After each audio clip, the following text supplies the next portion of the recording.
ఎండవేళ నీడ ఖచ్చితంగా మనిషికి కావాలి. ఎండకు ఎక్కడికి పరిగెడతాం మనం ఏదైనా నీడ దొరుకుతుందేమో పరిగెడతాం. ఒకవేళ ఇల్లున్నా లేకపోయినా నీడ కావాలి, ప్రతి ఒక్కరికి కూడా నీడ కావాలి. అటువంటి నీడ దేవుడు దయచేస్తాడు అన్న సత్యాన్ని మరొకసారి గమనించాల్సిందిగా కోరుతున్నాను. దేవునికి మహిమ కలుగును గాక. 121వ కీర్తన 121వ కీర్తన 6వ వచనం. పగలు ఎండ దెబ్బ అయినను నీకు తగులదు, రాత్రి వెన్నెల దెబ్బ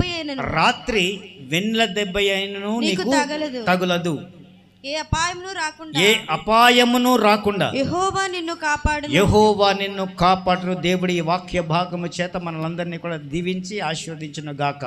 ఆమేన్. మరొకసారి చదువుదామా ఈ వచనం అందరూ కూడా. పగలు ఎండ దెబ్బ అయినను నీకు తగలదు, రాత్రి వెన్నెల దెబ్బ అయినను నీకు తగలదు. దేవునికి మహిమ ఘనత ప్రభావాలు చెల్లును గాక. దేవుడి ఈ కాలములో మనకి కావలసినటువంటి వర్తమానాన్ని ఆయన అందించనై ఉన్నాడు.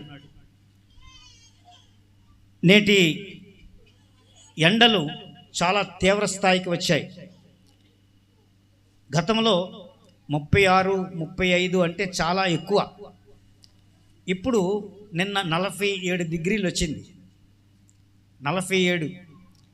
దుబాయ్లో అందరూ చెప్తూ ఉండేవారు, అమ్మో దుబాయ్లో 50 డిగ్రీలు ఉంటుందండి అని అనేవారు ఎండ.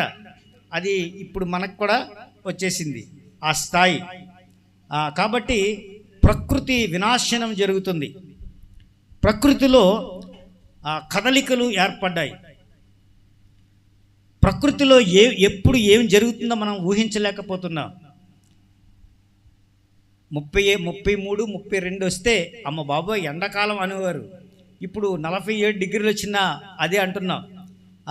రాబోయే దినాల్లో ఎలా జీవించాలో అర్థం కావట్లేదు. అందరూ కూడా చల్లదనానికి నీడకు చేరాలని చూస్తున్నారు.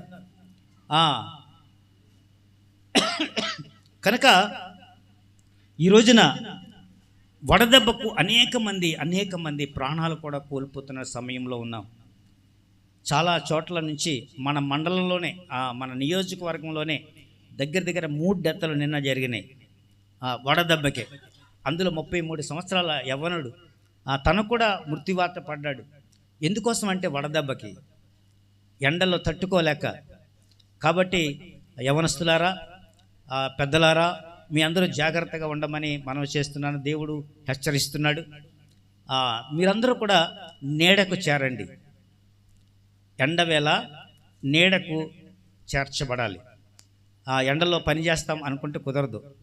రాగాల వెంకమ్మ గారు మండు ఎండలో కిష్టంపాలెమో లేకపోతే అక్కడికి ఎక్కడికి తిరిగేది ఆవిడ. అప్పుడు ఓపుకుంది. ఇప్పుడు ఎక్కడ నీడ దొరుకుతుందా, ఎక్కడ చల్లగా ఉంటుందా అని ఆమె కోరుకుంటుంది. కారణం ఏంటంటే మనకి వయసు మీరుతుంది, పరిస్థితులు తారుమారుగా ఉన్నాయి, పరిస్థితులు అనుకూలంగా లేవు. కాబట్టి ఎక్కడ చోట నీడకి వెళ్ళాలని దేవుడు కూడా సూచిస్తున్నాడు. దేవునికి మహిమ కలుగును గాక. హల్లెలూయా, హల్లెలూయా. ఈ రోజున మీకు కొన్ని విషయాలు ఆత్మీయ పాఠం నేర్పించాలని ఇష్టపడుతున్నాను. ఈ రోజుల్లో చాలా కోపం వస్తుంది, చాలా కోపం. ఎందుకంటే ఎండకి చిరాకు ఉంటుంది. రాంబాబు గారు అంతేనా? ఎండకు చిరాకు వచ్చేసి ఎవరి మీద కోప్పడిపోతాం. ఎవరైనా ఏదైనా అంటే కోపం కట్టలు తెచ్చుకుంటూ వస్తుంది. అలాంటి పరిస్థితుల్లో మనం ఉన్నాం. కాబట్టి ప్రకృతి వేడెక్కింది, అలాగే ఈ లోకంలో మనుషుల హృదయాలు కూడా వేడెక్కాయి అని చెప్పదలుచుకున్నాను నేను. ఈసారి ఎండలో దేవుని హెచ్చరికలు గుర్తు చేస్తున్నాయి. ఈ ఎండలు దేవుని హెచ్చరికను గుర్తు చేస్తున్నాయి అనే సత్యాన్ని మరొక మారు మీకు జ్ఞాపకం చేయాలని అనుకుంటున్నాను. ఎండలు చెప్పండి, ఎండలు దేవుని హెచ్చరికను గుర్తు చేస్తున్నాయి. ఇది హెచ్చరిక. ఎండ ఎలా ఉంటుందో తెలుసా? రాకడను గుర్తు చేస్తుంది. ఎండలో ప్రకృతి వినాశనం కనబడుతుంది. అంతేకాదు, ఎండలో మనం ఏ విధంగా మాడిపోతున్నామో ఉగ్రత దినం అలాగుంటుంది. ఉగ్రత మరీ వేడిగా ఉంటుంది. ఇది శాంపిల్, మనకు శాంపిల్ ఇస్తున్నాడు దేవుడు.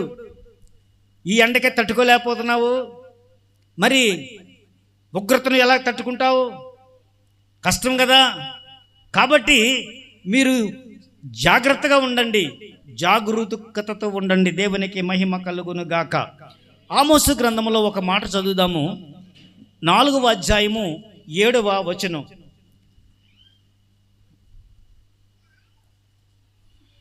చదవండమ్మా. 4వ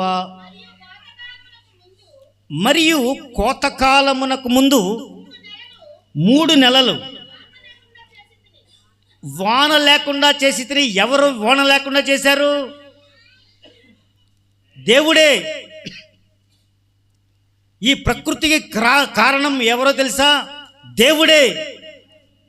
ఏమంటున్నాడు ఇక్కడ 4వ అధ్యాయము 7వ వచనములో, మరియు కోతకాలమునకు ముందు 3 నెలలు వాన లేకుండా చేశాను. ఒక పట్టణం మీద కురిపించి మరొక పట్టణం మీద కురిపించట్లేదు. ఒక చోట వర్షం కురిసింది, వర్షము లేని చోట ఎండిపోయింది. 2-3 పట్టణముల వారు నీరు తాగుటకు ఒక పట్టణానికే పోతున్నారట. ఆ వారికి ఆ నీళ్లు చాలకపోయాను. అయినను మీరు నా తట్టు తిరిగిన వారు కారు. ఇదే యెహోవా వాక్కు. మీకు దాహార్తి తీర్చడానికి నీరు లేదు. పరిగెడుతున్నారు. వాన లేకుండా చేశాను. ఒక పట్టణంలో వర్షం కురిసింది, ఇంకొక పట్టణంలో లేదు. ఒక పట్టణంలో కురిసింది, ఇంకొక పట్టణం ఎండిపోయింది. ఒక పట్టణంలో నీరు సమృద్ధిగా ఉంది, మిగతా 2 పట్టణాల్లో నీరు లేదు. వారందరూ కూడా ఒక చోటుకే రావడం వల్ల ఆ నీరు కూడా సరిపోవట్లేదు. దాహార్తి చేత ప్రజలు బెంబేలెత్తిపోతున్నారు. ఇటువంటి సమయంలో మీరు నా మాట వినట్లేదు. ఎందుకు? దేవుడే దీనికి కారణం అనేటువంటి ఆలోచనతో మీరు దేవుని వైపు తిరగట్లేదు. ఆలోచించండి. ప్రకృతి వినాశనం జరుగుతుంది. ప్రకృతి హెచ్చరిస్తుంది మనల్ని. దేవుడు హెచ్చరిక చేస్తున్నాడు. ఎండాకాలంలో ఎండలు మండిపోతున్నాయి అని చెప్పుకుంటున్నాం కదా. దేవుని వైపు ఎందుకు ఆలోచించట్లేదు? దీని అంతటి కారణం దేవుడే కదా. దేవుడే ఇటువంటి పరిస్థితులు కల్పిస్తున్నాడు కదా. కానీ మనమేమనుకోలేదు, మనకి ఎంత ఎండైనా దేవుని నీడ మాకుంది. దేవుని మమ్మల్ని భద్రపరుస్తున్నాడు. ఎండలు తట్టుకోవడానికి మాకు సమృద్ధైనటువంటి గాలి, సమృద్ధైనటువంటి నీటి వనరులు. ఈ ఊర్లో నీటి కొరత ఉందా? లేదు. అనేక చోట్ల జనులు బారులు తీరుతున్నారట నీటి కోసం. కానీ నీకు నీటి కొరత లేదే. దేవుడు నిన్ను ప్రేమించాడు గనక, దేవుడు నిన్ను ఆశీర్వదించాడు గనక నువ్వు సమృద్ధైన జలము తాగుతున్నావు. జీవ జలపు ఓటైనటువంటి దేవుడు నీకు సమృద్ధైనటువంటి వాటర్ దయచేస్తున్నాడు. దేవునికి మహిమ కలుగునుగాక. హల్లెలూయా, హల్లెలూయా. ప్రకృతిలో వచ్చే మార్పులు. రాంబాబు గారు, మీరు పడుకుంటే నాకు నిద్ర వస్తుందండి. ఓపిక తెచ్చుకోండి. దేవుడు నేను దీవించుగాక. హల్లెలూయా. ప్రకృతిలో వచ్చినటువంటి మార్పులు యాదృచ్ఛికము కాదు. దానంతటా వస్తూనే ఉంటాయి మార్పులు. దేవుడు మనుషులను ఆలోచింప చేయడానికే ఈ మార్పులు చేర్పులు చేస్తున్నాడు. ఈ మార్పులు నువ్వు తెలుసుకుంటావని చేస్తున్నాడు, నువ్వు గ్రహిస్తావని తెలియజేస్తున్నాడు. కాబట్టి మనుషులు దేవుని ఎరగండి అనేటువంటి ఆలోచన మీకు ఉండాలి అని చెబుతున్నాను. దేవునికి మహిమ కలుగునుగాక. ఎండలు బాగా పెరిగిపోతున్నాయి, నీటి కొరత ఉంది. అలాగే అనేక చోట్ల వేడి గాలులు వీస్తున్నాయి, అనేక చోట్ల ఆరోగ్య సమస్యలు కూడా వస్తున్నాయి. చాలామందికి ఎండకే ఆరోగ్యాలు చెడిపోతున్నాయి. ప్రకృతిలో మార్పులు ఆరోగ్యం చెడగొట్టేస్తున్నాయి. అవన్నీ కూడా దేవుడే చేస్తున్నాడు అనే సంగతి గమనించండి. ఇప్పుడు ఎవరి దగ్గరికి వెళ్ళాలి?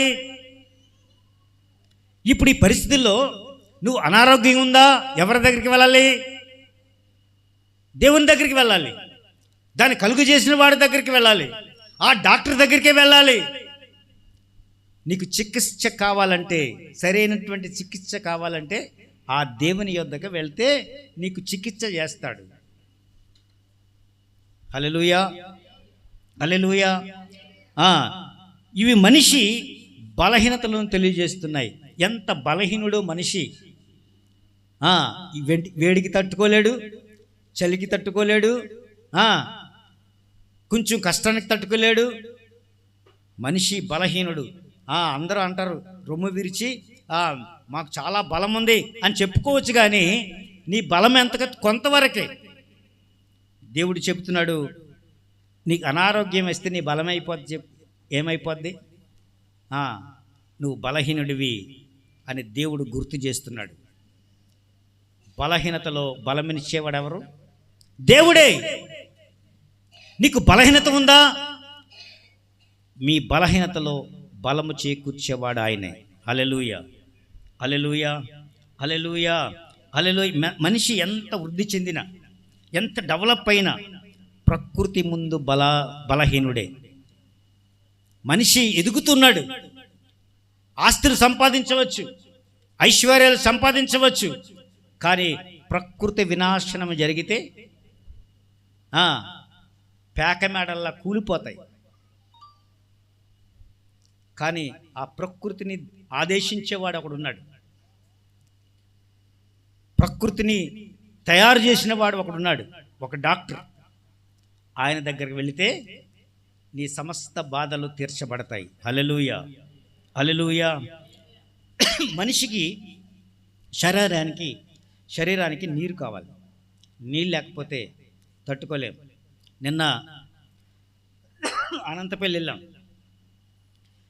3 బాటిల్స్ కొనుక్కున్న నీళ్ళు. దగ్గు వల్ల చల్లనీళ్ళు తాగకూడదు అనుకున్నాం. చల్లనీళ్ళు తాగకూడదు, ఎందుకంటే దగ్గు వస్తుంది కదా అనుకున్నాం. కానీ ఎండకు తట్టుకోలేక ఐస్ వాటర్ 3 బాటిల్స్ తాగేశాం. నీరు సేద తీర్చబడుతున్న మనుషులు. సేద తీరడానికి మనుషులకు నీళ్ళు తాగమ్మ పర్లేదు. మనుషులకు నీరు కావాలి. కొంచెం సేపు ఓపిక కావాలంటే నీరు కావాలి. నీరు లేకుండా మనిషి జీవించలేడు. దేవునికి మహిమ కలుగునుగాక. యోహాను సువార్త 4వ అధ్యాయము 14వ వచనం చదవండి. 4వ అధ్యాయము 14వ వచనం. యోహాను సువార్త. నేనిచ్చి నీళ్లు త్రాగువాడు ఎప్పుడును దాహార్తి చేత బాధపడుతున్న వారలారా, నీ దాహం తీరట్లేదా? ఇప్పుడు దేవుడు అంటున్నాడు, నేనిచ్చి నీళ్లు త్రాగువాడు ఎప్పుడు, నేనిచ్చు నీళ్లు తాగువాడు ఎప్పుడును దప్పికొనడు, ఎప్పుడు దప్పికగొనడు. దేవునికి మహిమ కలుగును గాక. నేనిచ్చే నీళ్లు సెపరేట్. వాడు ఎప్పటికీ కూడా దాహం అవ్వదు. సమృద్ధి జీవం ఇస్తాను నేను. దేవునికి మహిమ కలుగును గాక. వాటర్ దేవుడిస్తాడు, సమృద్ధి జీవం దేవుడిస్తాడు. ఈ రోజుల్లో వడదెబ్బకు నీరు లేక అనేక మంది ప్రాణాలైపోతున్నాయి. కానీ ఇప్పుడు దేవుడు అంటున్నాడు, నేనిచ్చే నీళ్లు తాగితే, నేనిచ్చే నీళ్లు తాగువాడు ఇక ఎన్నటికి దప్పికొనడు. సమృద్ధి, దాహం తీర్చబడుతుంది వారికి. హల్లెలూయా. ఈ లోకంలో ధనం దప్పిక తీర్చదు. డబ్బు కోట్ల కొలది ఉన్నా నీరు దొరకకపోతే దాహం తీర్చబడుతుందా? ధనం దాహము తీర్చలేదు. నీకున్న పేరు ప్రతిష్టలు నీ దాహం తీర్చలేదు. అలాగే నీకున్నటువంటి గొప్ప వినోదాలు ఏవైతే ఉన్నాయో అది దాహం తీర్చలేదు. దాహం తీర్చేవాడు యేసుక్రీస్తే, ఆ చల్లని దేవుడే. దేవునికి మహిమ కలుగునుగాక. హల్లెలూయా, హల్లెలూయా, హల్లెలూయా, హల్లెలూయా. చూడండి, దేవుడు తన ప్రజలకు నీడగా ఉంటాడట. ఎండవేళకి ఏం కావాలి? మనకి నీడ కావాలి. దేవుడు నీడగా ఉంటాడు. ఎప్పుడు? ఎండవేళ. ఎండవేళ నీకు నీడ కావాలి కదా, ఆ దేవుడే నీకు నీడగా ఉంటాడు. చప్పట్లు కొట్టండి ఒకసారి. యెషయా గ్రంథము 25వ అధ్యాయము 3వ వచనం చదవండి. యెషయా గ్రంథము 25వ అధ్యాయం 3వ వచనం. భీకరుల ఊపిరి గోడకు తగిలిన గాలివాన వలె ఉండగా, గోడకి తగిలిన గాలివాన వలె ఉండగా, నీవు బేదలకు శరణ్యముగా ఉంటివి. నువ్వు బేదలకు శరణ్యముగా ఉంటివి. దరిద్రులకు కలిగిన శ్రమలో వారికి శరణ్యముగాను గాలివాన తగలకుండా ఆశ్రయముగాను వెట్ట తగలకుండా నీడగాను ఉంటివి. దేవునికి మహిమ కలుగునుగాక. నీకు నీడగా ఉండేవాడు దేవుడు. నీకు వేడి కలగజేసేవాడు దేవుడు. చలికాలంలో వెట్ట కలగజేస్తాడట. ఎండాకాలంలో నీకు నీడగా ఉంటాడట, నీకు ఆశ్రయముగా ఉంటాడు. ప్రతి పరిస్థితికి చాలన దేవునిగా ఆయన ఉంటాడు. ప్రకృతి ఏ విధంగా మార్పులు చెందుతుందో ఆ మార్పుకు తగినట్లుగా సమయోచిత ఆలోచన చేసి నీకు ఏ సమయంలో ఏది కావాలో దాన్ని ప్రొవైడ్ చేయవాడు మన దేవుడే. దేవునికి మహిమ కలుగునుగాక. హల్లెలూయా, హల్లెలూయా. ఈ వేడి కాలంలో మనం చెట్టు నీడకు పరుగులు చేస్తాం. ఆ చెట్టు నీడ మనకి నీడగా ఉంటుంది, మనకి ఆశ్చర్యం కలిగిస్తుంది, కాస్తంత సేద తీర్చబడుతుంది. ఈ రోజున దేవుని నీడ అంటే, దేవుని నీడ ఎక్కడ ఉంటుంది? నీ ప్రార్థన దేవుని నీడగా ఉంటుంది. నువ్వు చేసేటువంటి వాక్య ధ్యానం నీకు నీడగా ఉంటుంది. నువ్వు చేసే సంఘ సహవాసం నీకు నీడగా ఉంటుంది. నువ్వు చేసే పరిశుద్ధ జీవితం ఏదైతే ఉందో అది నీకు నీడనిస్తుంది. దేవునికి మహిమ కలుగునుగాక. హల్లెలూయా. కీర్తన గ్రంథము 91వ కీర్తన గ్రంథము 91వ కీర్తన మొదటి చరణం చదవండి. మహోన్నతిని చాటున నివసించేవాడే సర్వశక్తుని నీడను విశ్రమించువాడు. మహోన్నతిని చాటున నివసించువాడు. మహోన్నతుడు అంటే దేవుడు.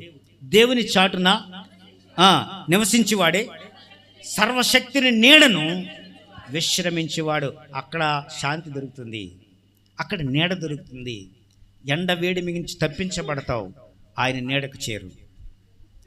ఎండాకాలంలో దేవుని నీడకును మనం చేరాలి. దేవునికి మహిమ కలుగునుగాక. హల్లెలూయా. వడదెబ్బ ఒక్కసారిగా వస్తుంది. వడదెబ్బ ఎలా తగులుతుందంటే, ఒక్కసారిగా మనిషి నీరసించిపోతాడు, ఒక్కసారిగా మనిషి పడిపోతాడంతే. ఆ టైంలోనే సెకండ్లో, వితిన్ సెకండ్స్ ప్రాణాలు పోతాయి. వడదెబ్బ తగిలితే వితిన్ సెకండ్స్లో మనిషి ప్రాణాలు కోల్పోతాడు. అంత భీకరంగా ఉంటుంది వడదెబ్బ. ఈ రోజున తీర్పు కూడా ఒక వడదెబ్బ లాంటిది. ఆ తీర్పు అకస్మాత్తుగా వస్తుంది నీ మీదకి. దేవుని తీర్పు వడదెబ్బ వలె వస్తుంది. నువ్వు కుప్పకూలిపోతావు. మన మధ్య లేనటువంటి సుబ్బలక్ష్మి ఒక్క క్షణంలో మాయమైపోయింది కదండి. ఒక్క క్షణం మటుమాయమైపోయింది. వడదెబ్బ కూడా అలా ఉంటుందట. క్షణికంలో మాయమైపోతావు, క్షణికములో దాటిపోతావు. తీర్పు కూడా అలాగే ఉంటుందట. హల్లెలూయా.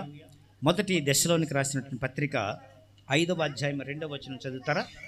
త్వరగా. మొదటి దశలోనికి రాసినటువంటి పత్రిక 5వ అధ్యాయం 2వ వచనం. రాత్రి వేళ దొంగ ఎలాగు వచ్చునో అలాగే ప్రభు దినము వచ్చును. ప్రభు దినం ఎలా వస్తుందట అమ్మా? రాత్రి వేళ దొంగ వచ్చినట్లుగా ప్రభు దినం వచ్చును. లోకులు అంటారట, అయ్యా నెమ్మదిగా ఉంది, భయమేమీ లేదు అని చెప్పుకుంటుండగా గర్భిణీ స్త్రీకి ప్రసవ వేదన వచ్చినట్లు ఆకస్మికంగా వారిపైకి ప్రమాదం తటస్థిస్తుంది. వారికి ఎంత మాత్రము వారు తప్పించుకొనలేరు. చాలా ఆల్ ఆఫ్ సడన్ జరుగుతుంది, క్షణికంలో జరుగుతుంది, సెకండ్లో జరుగుతుంది, కనురెప్ప పాటులో జరుగుతుంది. ఆ విషయాన్ని అందరూ తేటగా గుర్తించాలని కోరుతున్నాను. ఆ సమయం నీకు వస్తే, మనకొస్తే, మన కుటుంబాల్లో వస్తే ఎలా ఉంటుంది? సడన్గా పోతావు. ఉగ్రత దినం ఎలా ఉంటుందో ఇక్కడ క్లియర్గా రాసి ఉంచాడు.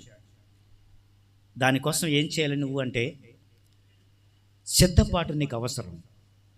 ఎవ్రీ టైం, ఎవ్రీ డే నిన్ను చెక్ చేసుకోవాలి. నువ్వు ఎలాగున్నావో, నీ జీవితం ఎలాగుందో నీకు నువ్వు చెక్ చేసుకోవాలి. ఎవరో నీకు వచ్చి నీకు చెప్పడం లేదు, చెప్పక్కర్లేదు కూడా, నీకు నువ్వే. దొంగ ఏం చేస్తాడంటే, మంచి బోధ వినపడుతుంది అనుకోండి, ఆ బోధ వినకుండా దుష్టుడు వీళ్ళని యామారుస్తాడు, పక్కకు తీసుకొస్తాడు, అది వినకుండా చేస్తాడు. అవి వినకపోవడం వల్ల నీకే నష్టం. దేవుని మాటలు వినకపోవడం వల్ల మీకే నష్టం. ఏం చెప్పాడు దేవుడు? సిద్ధపాటు కలిగి ఉండండి. ఎవ్రీ టైం, ప్రతిరోజు కూడా నిన్ను నువ్వు చెక్ చేసుకో. లారీకి వెనకాల రాస్తారు కదా, బ్యాటరీ మీద దిమ్మ మీద ఉంటుంది, సైడ్ బ్యాటరీ దిమ్మ ఉంటే దాని మీద ఒక మాట రాసి ఉండేది. ప్రతిసారి చూసేవాడిని, నన్ను అనుదినము పరిశీలించుము అని రాసి ఉంటుంది. దాన్ని పరిశీలించాలట. ఎవ్రీడే నన్ను చెక్ చేసేయండి, బ్యాటరీ ఫుల్గా ఉందో, దిగిపోయిందో, ఏ కండిషన్లో ఉందో రోజు నన్ను చూడండి. కనుక నీకు నువ్వు ఎవ్రీడే చెక్ చేసుకోవాలి. ప్రతిరోజు నీకు నువ్వు చెక్ చేసుకోవాలి. నేను ఎలాగున్నాను? నా పరిశుద్ధంగా ఉన్నానా? నేను పరిశుద్ధంగా ఉన్నానా? నాలో ఏమైనా కల్మషం ఉందా? ఏదైనా తప్పులు చేస్తున్నానా? తప్పులు చేస్తే తప్పులు క్షమించమని దేవుణ్ణి వేడుకోవాలి, ఆ తప్పు నుంచి బయటపడాలి అని దేవుని కోరుకుంటున్నాడు. ఇప్పుడు నువ్వు నీ జీవితంలో ఏం కోరుకున్నాడంటే, సిద్ధపాటును కోరుకో, సిద్ధపడు. అలాగే పశ్చాత్తాపం కలిగి ఉండు. ప్రతిరోజు కూడా పశ్చాత్తాపడు. దేవా, ఈ రోజు ఏదైనా తప్పులు తెలుసో తెలియకో నేను తప్పులు చేసి ఉంటే నన్ను క్షమించయ్యా అని నువ్వు అడుగుతూ ఉండాలి. అప్పుడు నేను క్షమిస్తాడు. ప్రతిరోజు చెక్ చేసుకుంటాను. ప్రతిరోజు, ఈరోజు గడిచిందా? ఈరోజు ఉదయం నుంచి సాయంత్రం వరకు మళ్ళీ పడకకు వెళ్ళే ముందుకు వరకు కూడా నువ్వేం చేసావో జ్ఞాపకం చేసుకొని, ఏదైనా పొరపాటు చేసి ఉంటే, ఒకవేళ ఏదైనా ఎవరితోనైనా పరుషంగా మాట్లాడుంటే, ఎవరితోనైనా నువ్వు విభేదించినట్లయితే, ఎవరైనా నువ్వు అవగాహపరిచినట్లయితే నువ్వు ఆ రోజు చెక్ చేసుకొని, ప్రభువా ఈ తప్పు చేశాను, నన్ను క్షమించమని నువ్వు సిద్ధపాటు కలిగి ఉండాలి. దేవుడికి మహిమ కలుగునుగాక. అలాగే ప్రతి ఒక్కరు కూడా పరిశుద్ధ జీవితం జీవించడానికి పూనుకోవాలి. ప్రతిరోజు నువ్వు ప్రార్థన చేయాలి. ప్రతిరోజు నీ రక్షణ కోసం నువ్వు నీ రక్షణను కాపాడుకుంటూ ఉండాలి. దేవునికి మహిమ కలుగునుగాక. హల్లెలూయా. హల్లెలూయా. ఇది టిప్స్, వేసవ కాలంలో కావాల్సిన టిప్స్ చెప్తున్నాను నేను. దేవునికి మహిమ కలుగును గాక. ఒకసారి మనం ఇతరులకు చల్లదనంగా ఉండాలి. వేసవకాలంలో ఫ్లారెన్స్ గారు, వేసవకాలంలో ఉన్నాం, మీ దగ్గరికి ఎవరెవరు వస్తారు? ఎవరు వస్తారంటే కాస్త వాళ్ళ ఇంటికి వెళ్తే కొంచెం చల్లగా ఉంటుంది. రాంబాబు గారు ఉంటుంటే వాళ్ళ ఏసీ రూమ్ ఉంది కదా, అందులో ఒక 10 నిమిషాలు పడుకుంటే సరిపోద్ది అని అనుకుంటావా లేదా? అనుకుంటావు. ఎందుకంటే నువ్వు ఇతరులకు చల్లదనంగా ఉంటే నీ దగ్గరకు వస్తారు. ఏసీలాగా నువ్వు ఉండాలి.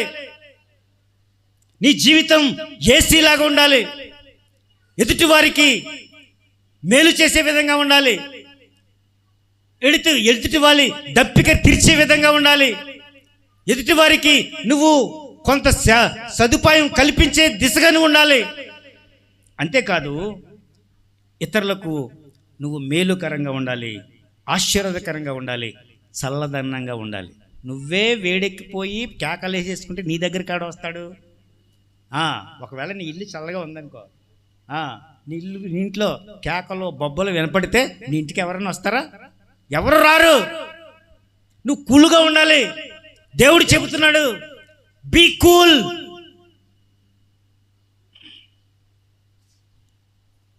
దయచేసి మీ జీవితాలను కూల్గా ఉంచుకోండి.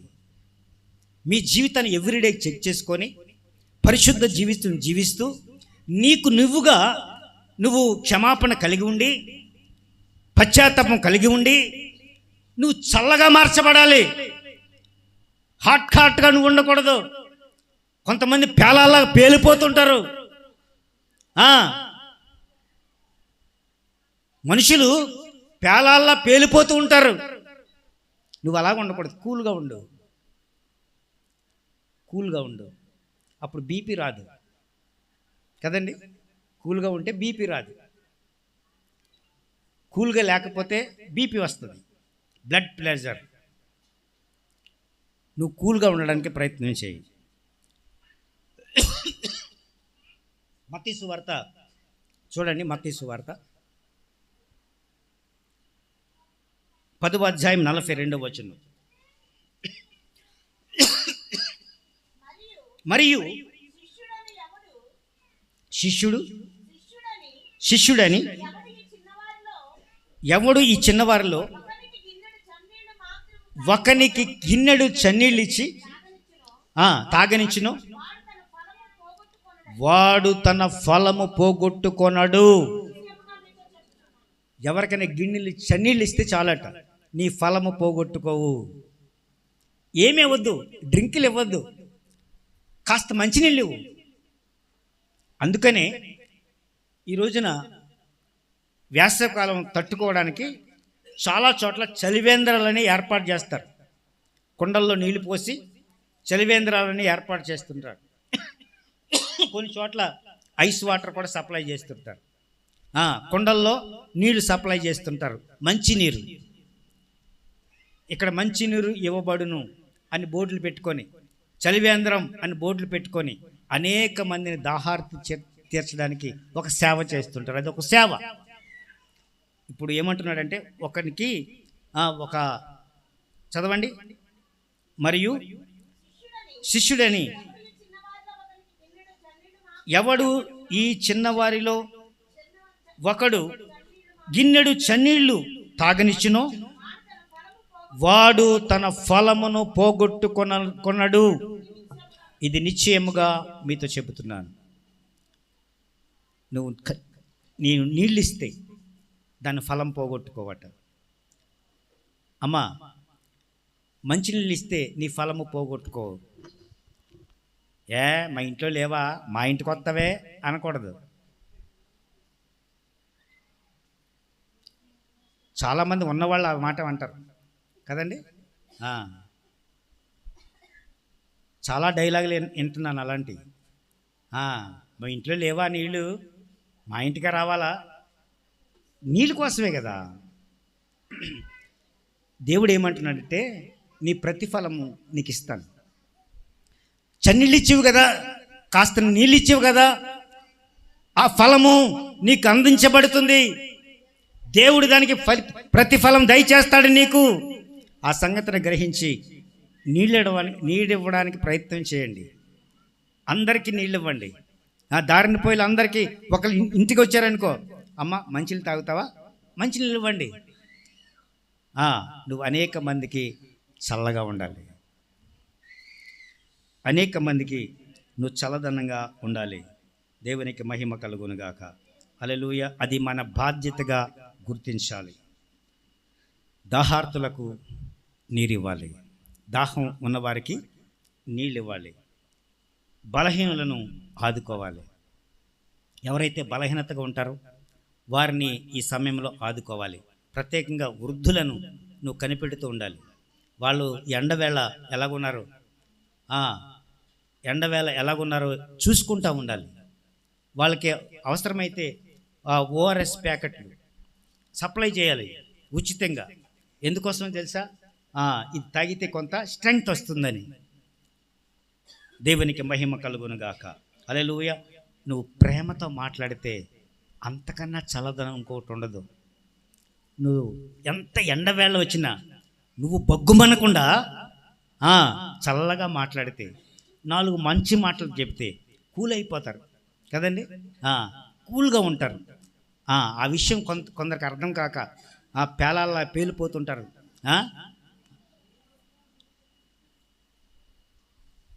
ఆ విధంగా నువ్వు ఉండకూడదు. నువ్వు కూల్గా be cool, be cool, be cool. నువ్వు చల్లగా ఉండడానికి ప్రయత్నం చేయి. దేవుడిని దీవిస్తాడు. ఈ ఎండవేళ 3 విషయాలు మనకు తెలియజేస్తున్నాడు దేవాది దేవుడు. ఒకటి, మనిషి బలహీనుడు అన్న సంగతి గ్రహించుకోవాలి. దేనికి తట్టుకోలేడు. గట్టిగా ఎండ కాస్తే తట్టుకోలేదు, గట్టిగా చలేస్తే తట్టుకోలేడు, ఏదైనా గట్టిగా బాధపడితే తట్టుకోలేడు. కాబట్టి మనిషి బలహీనుడు అన్న సంగతి ఖచ్చితంగా ఈ ఎండాకాలం గమనించుకోవాలి. మరొక విషయం, దేవుడు మాత్రమే నిజమైన ఆశ్రయము. మనకి దేవుడే ఆశ్రయం. ఎంత ఎండ ఉన్నా, దేవా ఈ ఎండవేళను తట్టుకోవడానికి నువ్వు ఉండాలయ్యా కాపుదలగా. నీ నీడను చేరతానయ్యా, నేను నీ నీడను విశ్రమిస్తాను. మహోన్నతుని చాటునే నివసించువాడే సర్వశక్తిని మీ నీడను విశ్రమించువాడు అని వాక్యం చెబుతుంది. కాబట్టి ఆయన దగ్గర నీకు సమృద్ధైనటువంటి విశ్రాంతి దొరుకుతుంది. 121వ కీర్తన 5వ వచనం చదువుతారా ఒకసారి? యెహోవాయే నిన్ను కాపాడును, నిన్ను కాపాడువాడు కునుకడు నిద్రపోడు. ఇశ్రాయేలును కాపాడువాడు కునుకడు నిద్రపోడు. యెహోవాయే నిన్ను కాపాడువాడు, కుడిపక్క నీకు నీడగా ఉండును. చాలండి. దేవునికి మహిమ కలుగునుగాక. హల్లెలూయా. యేసు మాత్రమే నిజమైన చల్లదనం. మనకి నిజమైన చల్లదనం ఎవరంటే యేసుక్రీస్తు వారే. ఈ సమయంలో ఒక చిన్న ప్రార్థన చేయాలి. ఏం ప్రార్థన అంటే, దేవా వేసవకాలం మండుతుంది, ఎండలు మండుతున్నాయి, ఈ సమయంలో సేద తీరడానికి నాయన నిన్ను ఆశ్రయిస్తున్నాను. దేవా నిన్ను ఆశ్రయిస్తున్నాను. నీ నీడను, నీ పంచన నేను ఉంటాను. నాకు కావలసినటువంటి సమయోచిత సహాయం దయచేయి. ఏ సమయంలో ఏది కావాలని నీకు తెలుసు కదా. నేను తట్టుకోవాలన్నా లేదో నీకు తెలుసు కదా.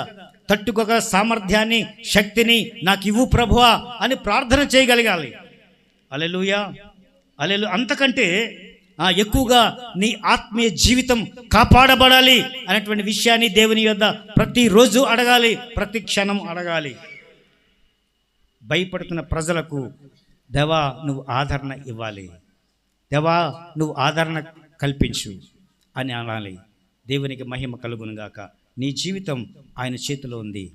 నువ్వు ఆయన వడదెబ్బ తగలకుండా ఆయన నీకు కాపుదలగా ఉండే వాడు, నీకు నీడనిచ్చేవాడు ఆ ప్రభువే. దేవా నాకు సమృద్ధి అయినటువంటి నీడ నువ్వే ప్రభువా. నా ఆశ్రయదుర్గమా నీకు వందనాలు. అనేక సార్లు ఆశ్రయదుర్గమా అని పాటలు పాడుతున్నాం, కానీ ఆశ్రయదుర్గం అంటే ఏంటో నీకు గమనించుకోలేదు. ఈరోజు తెలియజేస్తున్నాడు, నేనే నీకు ఆశ్రయం, నేనే నీకు ఆశ్రయదుర్గం, నీకు నీడను కల్పిస్తాను, నేనే నీకు నీడగా ఉంటాను. దేవుడి వాక్య భాగాన్ని మనందరి వెనుకలో దీవించి ఆశీర్వదించునుగాక.